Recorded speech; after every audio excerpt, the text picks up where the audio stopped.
Hey guys, want to travel vinyously around Austria with me and all of the wines? This year I am super excited as not only am I going to be getting married in Austria, but I'm also going to be focusing on 3 of their top wine producing regions and offering 3 lucky winners the chance to win 3 amazing bottles. And only one of them you can find in the UK. And the 3 wines, which I will be giving away, are all very different Sauvignon Blancs. Now, before you think, yuck, I don't like Sauvignon Blanc, firstly, don't be a grapist.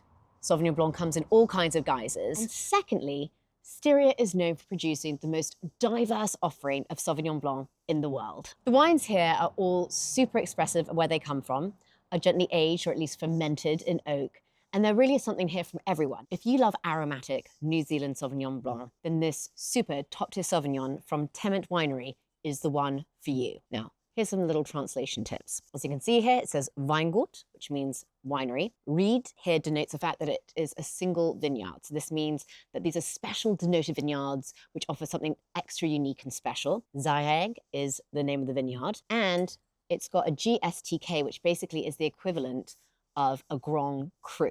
Only this winery seems to do this. They have an XT, which stands for extra time. My mind boggled when I learnt this. This wine has actually been aged in huge oak casks on the dead yeast cells for 6.5 years. Now, do not think that that means it's going to be super overly oaky. Not at all. Actually, what it does is gives it a lovely, creamy, fleshy texture. The smell is gooseberry, pineapple, blackcurrant leaf. I mean, it's just so fresh and alive. And then on the palate, again, you have that wonderful tropical fruit, passion fruit, a little bit of gooseberry, but there's also blackcurrant leaf, which lifts it up. This is a super, super special wine. The Tement family are known for being biodynamic, organic. They're all about being custodians of the earth. I mean, I would love to pair this with sashimi. I think it would go fantastically with things like crab salad. When I'm thinking of Austrian food, I'm like, wow, like a lovely freshly baked perch, or even, of course, the Wiener Schnitzel. This absolutely be able to cut through the fat and, again, produce a wonderful foil of fruit for the meat. If you're a lover of New Zealand Sauvignon Blanc, this is the wine for you. Now, Riesling fans, those who love acid and who love minerality and age-worthy wines. Now, this is also from South Styria. It's from Weingut Winery Volmut. And here again, we have Ried, which denotes that this comes from a single vineyard, so super special vineyard, Eidelschuh. And Eidelschuh, there's actually documents which go back to show that it's been around since 1322. Since 1322, this vineyard has been of note due to its alpine climate, high altitude, and slate soils. And the family who are behind it, Volmut, they've been making wine since 1803, and they've actually been making wine in a winemaking village, which is the highest winemaking village in all of Austria. So here you have some of the most barren and dramatic landscapes. And what does that mean for the wine?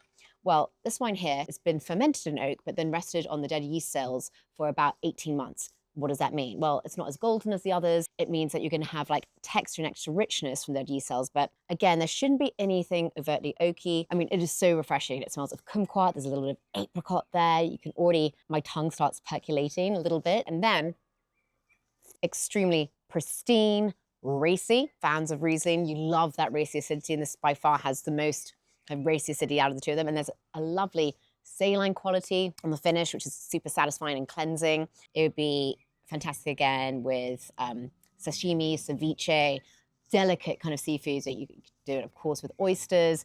I think it'd be great with smoked salmon.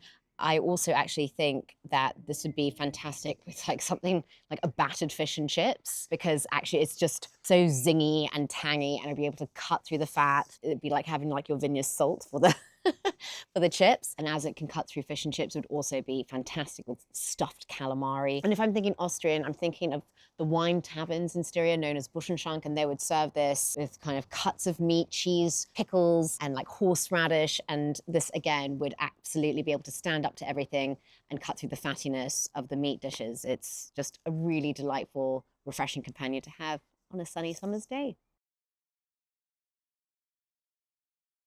And last but not least, wine number 3, which I think, due to it being slightly more golden and richer in flavour, lovers of white Bordeaux and Burgundy would love.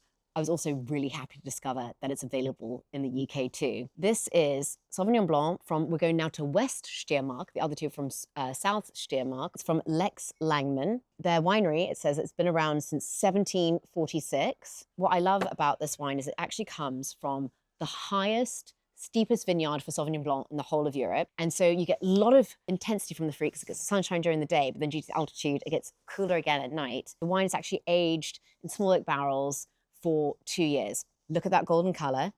Awesome. And then on the nose, it's like bon moment apricot. It's just full of golden fruit and joy.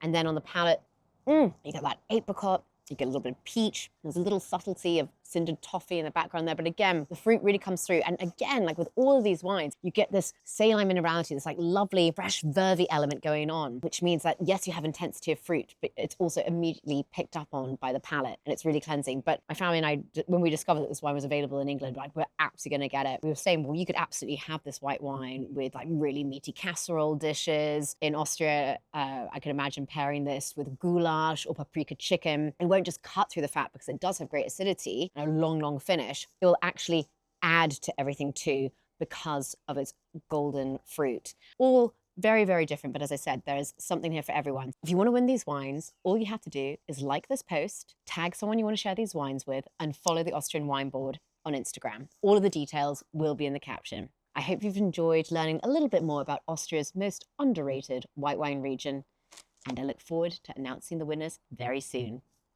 Prost!